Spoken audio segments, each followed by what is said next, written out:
Xbox is launching a store, but it's not what you'd think. Yeah, so this one kind of went a little crazy. So late last week, Sarah Bond was on stage at a Bloomberg event and said, hey, we're launching a store in July. And the internet and myself kind of went crazy. It's like, hey, this is the thing we've been waiting for that Xbox said they were going to do. And July is when we're going to learn more, which is that's coming up here. It's like 2 months away. July, right? I know it's kind of hard to say July is 2 months away, but here we are. And the reason why it's July is because that's when Microsoft's fiscal year begins. Their fiscal year ends on June 30th. The 2025 fiscal year begins in July, and that's when they're going to launch the store. So she's on the stage. This headline just goes around the world and comes right back again, because as it turns out, this is like not what we think it's going to be. And so it's kind of important to sort of dig through the details here and understand actually what Microsoft's strategy is when it comes to the store, because many of us assume that it's going to be like, hey, I'm going to pull up my iOS or Android device. There's going to be a little store called Xbox. I tap that and I'm going to have the world of Xbox and beyond right at my fingertips. But anyways, so this is going on, and here is what Miss Sarah Bond had to say. She said, we're going to start by bringing our own first-party portfolio to the what we assume is going to be called the Xbox Mobile Store. I guess they could call it something else. So you're going to see games like Candy Crush show up in that experience, games like Minecraft, and we're going to start on the web. And that was our first clue. Is like, okay, we're starting on the web, and we're doing that because that really shows or allows us to have it be an experience that's accessible across all devices, all countries, no matter what, and independent of policies of closed ecosystem stores. So dissecting that here just a little bit, what she's referring to is the closed ecosystems, obviously are Apple and Android. More importantly, I think it's really what we've kind of learned in the EU. The EU, remember, is sort of like the catalyst for these alternative stores, but the policies that are coming out in the alternative store experiences that are coming up are significantly less optimal than I think many were hoping. Many of us were hoping you can maybe go to the App Store or go to Xbox.com, click a button, and then that store would appear on your device. That is not really what's going to be happening, and Apple leading the charge is really making it difficult and hard to actually do this.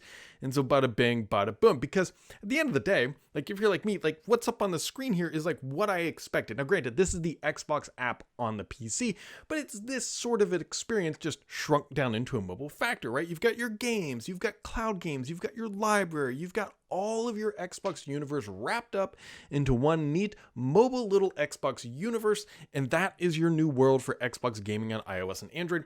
However, that is absolutely not what we are getting, despite that I still think that this might be the end goal.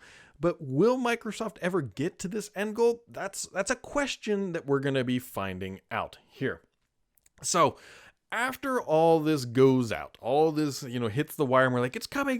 We're going to get to see what Microsoft has been cooking up, especially since they closed the Activision deal. We get a clarifying statement from like Xbox at the end of the day. It's from Sarah Bond, but it was probably written by somebody in PR. It doesn't matter. It says, this year we will debut our first mobile offering where mobile players can find deals on their favorite in-game items and discover new games, starting on the web so players can access it anywhere. This web-based store is the first step in our journey to building a trusted app store with roots in gaming. So, like peeling back the corporate onion layer speak, like what does this actually mean? And what we've come to learn is that what we think the first experiences are going to be are in-app purchases, sort of experiences for things like Candy Crush and potentially Call of Duty Warzone Mobile and those other big titles that are in the Xbox portfolio. It still takes me a minute to say Candy Crush and Call of Duty. Are going to be part of this. And so when you're on your mobile device, you'll be able to go there and buy your in-app purchases. And actually, you know what? I will give Microsoft some credit. I think this does make sense as a first dip your toes into the water sort of experience, because it's not a huge lift, I would imagine, so to get these in-app purchases. Now, there's probably going to be some funky like login experience, but hey, we just saw PlayStation start trying to require everybody have an account, and now you can begin to see why Xbox really likes everybody having an account, because hey, as long as you're logged into Xbox on your iOS device and you're logged in on the web, it's one account. and it's outside the world of Apple. And this is a real nifty way for Xbox to just soak up an extra 30% of margin from these in-app transactions. Remember, the stores charge, the iOS and Android and these other marketplaces charge a significant quantity, or significant percentage, I should say, to just sell in-app goods in the app. So that is where Xbox is going to be starting. And I will say, I think that makes sense. Like, even though I'm a little candidly disappointed that this is where it's going, but there's more to it than that. Because let's think about this in a nutshell. So they're going to launch this experience. Let's just pretend that this launch goes exceptionally smooth. Like, there's no technical hiccups or anything like that, even though the store launch is already off to a rocky start because Microsoft committed its own shot itself in the foot at the end of the day, just how this thing was launched, right? They knew they were going to announce this, maybe give a little bit more specific details than saying the Xbox mobile store is coming in July, and then like have to ship a qualifying statement later. That being said, let's imagine that this thing from a technical perspective launches smoothly and it goes out the door. What if nobody wants to buy their stuff through it? What if they launch this thing and everyone's like, nope, I'm not, like they see in-app transactions just fall off a cliff, or people continue to only buy them in-app and they never go to the store? What if it's just a complete flop? If that happens, would Microsoft continue to invest in a full proper store experience? That's an interesting question and something you have to hypothesize, because there's a non-zero chance it could actually happen where the consumer just straight up rejects it and says, nope, I'm only buying it through the iOS store and I don't really care, or the Google Play Store, and just saying, I flat out do not care that there are other options. I'm doing what's good for me, not what's good for the broader ecosystem. So that is like a very real scenario that Microsoft has to make sense out of and has to consider. Because if that does happen, let's pretend it does happen and it's a flat out rejection, would they continue to build out their store? I mean, like, legitimately, if they can't do these in-app transactions, which should be an easier onboarding path, because it's like, hey, you're already on your device playing Call of Duty Mobile, you're already in there playing Candy Crush, click this link and you'll get, what would be interesting is like, you'll get 10% more gems or whatever, COD points or whatever else at the end of the day is maybe something they will do to try to get people in there. They've got to have some sort of bait and lure. They can't, I don't think, do a one-to-one pricing transaction, because to the end user, like, they don't care where they buy it. Microsoft certainly does. Apple certainly does. But the end user, they don't care. They're like, it's 5 points here and 5 points here. Why would I jump, out of the game into this browser to go do that? So Microsoft will clearly and likely do something to get people into there, which is smart. I think it's smart. I think they have to do it. Assuming that it goes well, Microsoft will then at least have an idea about how to continue to pursue this sort of thing. Because you think about it, if you go Candy Crush, and I'm using Candy Crush and Call of Duty because they're both big name titles from Activision that they just acquired. Two vastly different audiences though, right? Candy Crush is a much more casual game. Call of Duty, we all know who plays Call of Duty. I'm in the Call of Duty group, so just keep that in mind, that I'm not trashing on anybody else other than the man in the mirror that I see each morning.